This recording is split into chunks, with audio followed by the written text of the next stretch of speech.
Agora a gente vai reagir. Por quê? Eu vou explicar por que eu escolhi esse vídeo de um tema tão aleatório. Porque vocês amaram o vídeo sobre o que rolou no Nepal na semana passada. E, cara, eu sinto que muita gente, muitos dos comentários que eu recebi foi: pô, eu nunca achei que eu gostaria tanto de um vídeo sobre o Nepal. Ou eu gostaria tanto de saber o que tá acontecendo no Nepal. Porque é uma coisa aleatória. É uma coisa, tipo, sabe, a gente não ouve muito falar do Nepal. Então, eu vou mostrar pra vocês que você ir atrás da história de um país aleatório é sim muito legal. Não é só porque eu sou uma nerd de relações internacionais.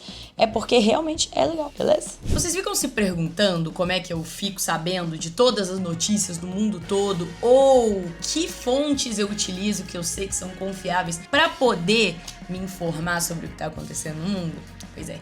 Eu, como estudante de relações internacionais, eu tive acesso a algumas fontes do mundo todo. E eu sou uma pessoa que gosta de ler as notícias na fonte. Eu gosto de ler as notícias no lugar onde elas estão acontecendo. E por isso, ao longo da minha faculdade, eu fui fazendo tipo um compiladão de 3 fontes de notícia por país de todos os países do mundo. Sim, dos mais de 200 países, porque eu sou maluca. E aí, pra cada país tem 3 fontes de notícia. Uma mais à direita, uma mais à esquerda, uma mais a centro. Pra alguns países eu escolhi uma pró-governo, uma contra o governo e uma mais neutrona. Enfim, e agora essa coletânea de notícias tá disponível pra vocês, galera. Vocês podem adquirir, vocês podem ir atrás das notícias vocês mesmos. Sempre que acontece alguma coisa, como que aconteceu no Nepal, ou no Reino Unido, ou na França, enfim, vocês podem ir atrás do que a mídia local tá falando sobre isso. É uma coisa muito interessante pra quem gosta de relações internacionais, quer saber o que tá acontecendo no mundo, pra vestibulandos que estão estudando atualidades, e ele já tá disponível pra todo mundo, tá? Pra adquirir. Foi uma coisa que deu muito trabalho, mas que eu acho que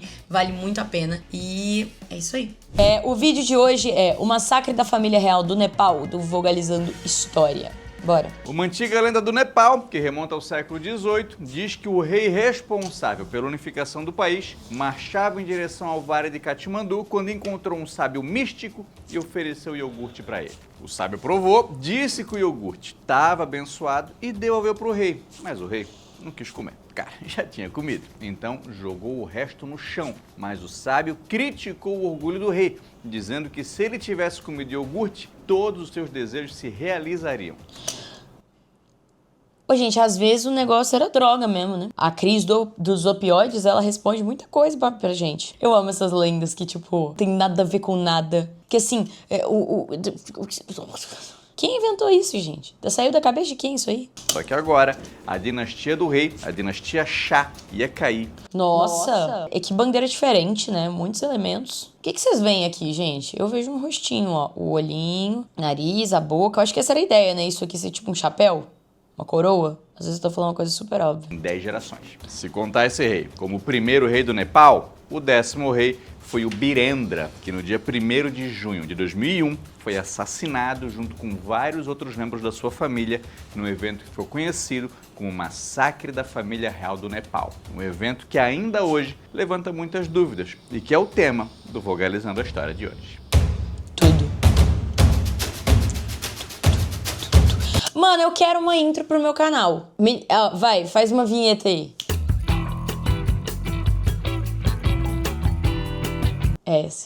Bora agora. Em 2001, o dia 1º de junho, era uma sexta-feira e vários membros da família... Ai, gente, perdão. O meu negócio tá na frente, né? Desculpa.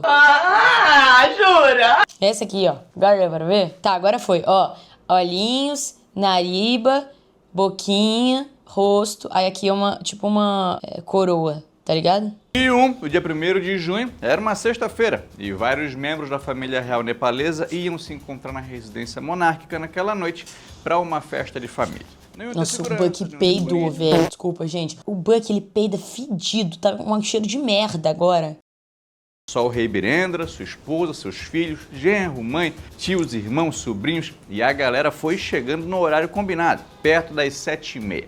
Mas, menos de 2 horas depois, 9 pessoas da família iam ter sido assassinadas, incluindo o rei e a rainha, e o príncipe herdeiro ia estar em coma. Todas as vítimas morreram Meu Deus. atingidas por tiros de armas de fogo. E por mais que no começo tivesse sido divulgado que foram tiros acidentais, uma investigação oficial, liderada pelo presidente do Supremo Tribunal e o presidente da Câmara dos Representantes, concluiu que os tiros foram disparados pelo príncipe herdeiro, o Dipendra, que até chegou a ser declarado rei, mas morreu 3 dias depois, sem recuperar a consciência. Segundo o relato do sobrevivente, o Dipendra estava bêbado, talvez sob efeito de outras drogas, saiu da sala onde a festa estava acontecendo, ficou fora por alguns minutos, voltou vestindo uma roupa do exército, carregando 3 armas, uma delas um rifle M16, e atirou contra o próprio pai, antes de começar a atirar nos outros parentes que estavam ali. Além do pai, o cara... Meu Deus, o cara surtou.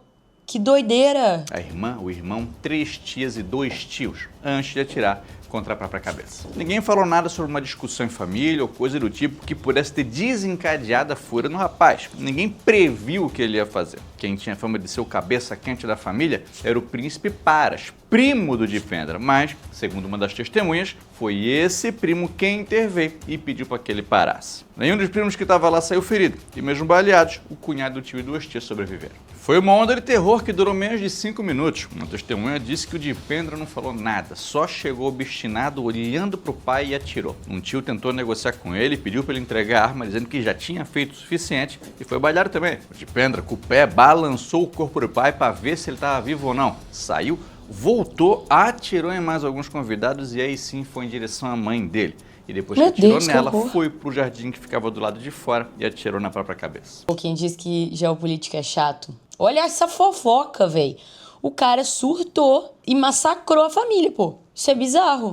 É um mistério, mas muito se teoriza de que o cara se irritou com a família por eles não aprovarem o casamento dele com a neta de um marajá indiano que ele tinha conhecido enquanto estudava na Inglaterra. Ela é muito bonita. Justifica mandar a família de base?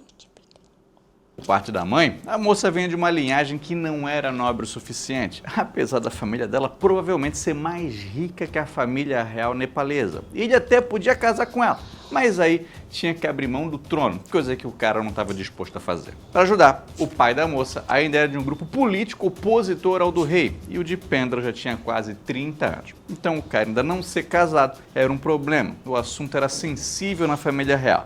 Mas também é bem possível que ele só tivesse puto pelo fim da monarquia absolutista no país.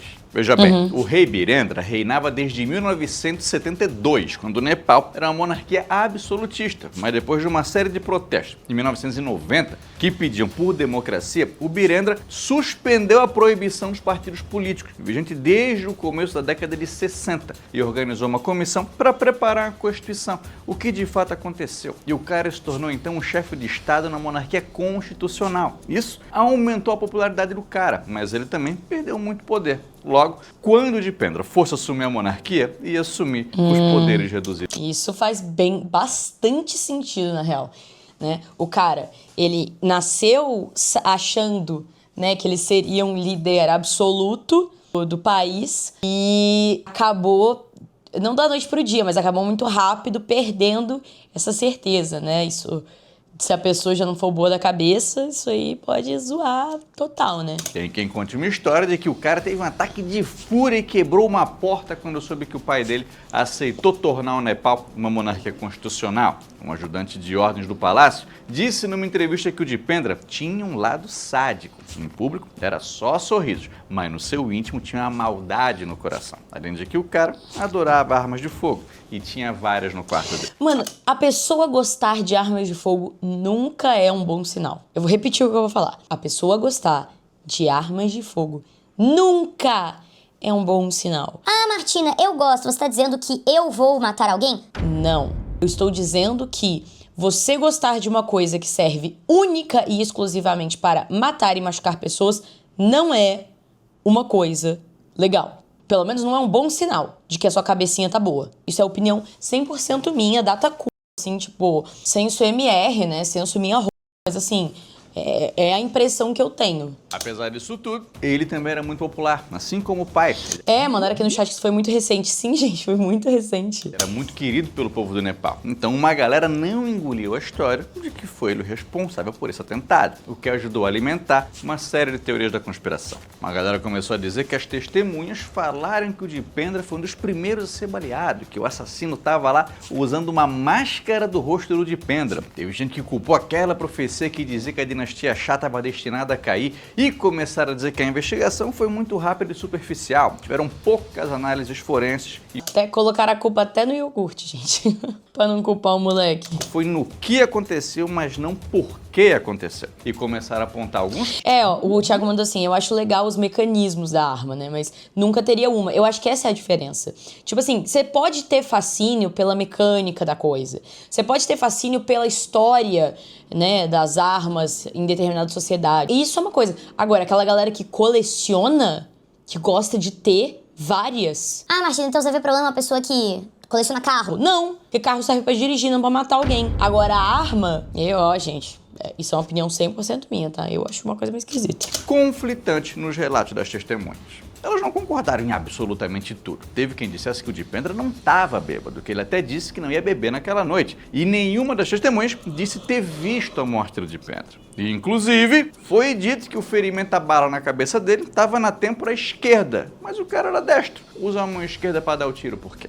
E por que os caras disseram primeiro Pode ter que feito os tiros assim, foram acidentais? Explica isso aí, Marco. Depois que o Dipendra morreu, quem foi Eu amo quando só essa troca aleatória, do nada, e vai ser só por um trechinho. proclamado rei foi um tio dele, irmão do falecido rei, o Gyanendra, que disse que não podia acusar o Dipendra de assassinato. Ele tinha uma espécie de imunidade enquanto ainda estava vivo. E como Gyanendra podia acusar o quem foi pra mim proclamado deu uma rei foi um falhada, tio gente. dele, irmão do falecido rei, o Gyanendra, que disse que não podia acusar o Dipendra de assassinato. Ele tinha uma espécie de imunidade enquanto ainda estava vivo. E como Gyanendra não era tão popular entre a população do Nepal, teve muita resistência em aceitar ele como rei. E gente que até acusou ele de estar por trás de tudo para assumir a coroa. É isso aí, Marcão. E não ajudou o Gyanendra. O cara não tá na festa, nenhum dos filhos dele que estavam lá terem sido baleados, apesar da esposa dele ter sido. Dos 5 irmãos dele que estavam lá, 4 foram assassinados. A que sobreviveu ainda foi baleado, mas a esposa dele também foi. Mas como ele era impopular, foi fácil para quem já não gostava dele culpar o cara pelo massacre.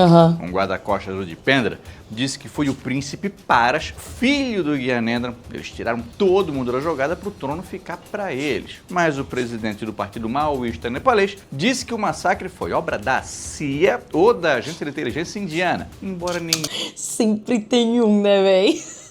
Sempre tem um tio que vai estar lá pra culpar a CIA, gente. Assim, independente do contexto. Nunca vi isso na minha vida. evidência tem apontado para outros suspeitos que não fossem o Dipendra, por mais que fosse muito difícil o povo do Nepal a aceitar que o seu querido príncipe tivesse feito uma barbaridade daquelas. O corpo do rei e da rainha foram cremados. Dezenas de milhares de pessoas compareceram na cerimônia e foi feita uma outra cerimônia religiosa para se despedir do rei, onde um sacerdote subiu num elefante e foi escoltado para fora de Katmandu junto com roupas, joias e outros pertences do falecido. O novo rei não foi aceito. Manifestações foram organizadas e, para conter a galera, um toque de recolher foi imposto. O massacre da família real acentuou conflitos que já vinham acontecendo no Nepal. Esse tipo de morte política, principalmente quando ela é violenta, né?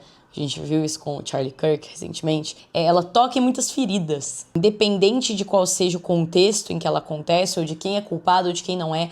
Eu acho que, principalmente quando a gente está falando de uma monarquia, né, onde o poder é extremamente concentrado na figura daquela pessoa, esse tipo de morte violenta, esse tipo de assassinato, esse tipo de coisa, gera uma reação e gera discussões que não necessariamente estão ligadas àquilo, ou não necessariamente começam ali, mas aquilo ali foi meio que uma faísca na pólvora, assim, sabe? Isso não foi uma referência à arma de fogo, gente, perdão.